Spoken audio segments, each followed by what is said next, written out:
So now we're going to show you how to disconnect one of the modules, the amplifier modules. For this you will need two tools, a screwdriver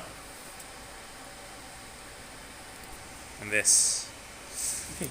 So the connection that we have in the amplifier are from the radio frequency input, and we go to disconnect the end cable coming from the splitter and the RF output. It's very important that this connection is well done because it has to support the 2.5 kilowatts.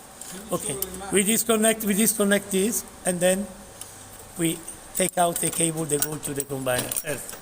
Then we have the RS485 bridging for the control.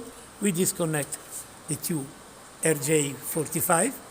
Normally we have also one grounding cable here, fixed, okay, make free this one, and then extract the plug. This is now free from the rear part. Then we go in the front and we prepare the extraction.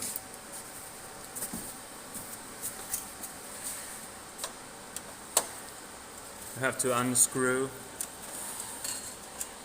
all these screws that attach the module to the rack.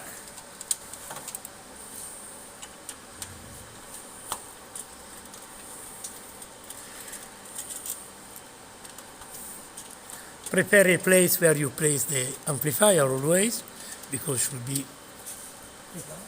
Now we can proceed to the extraction.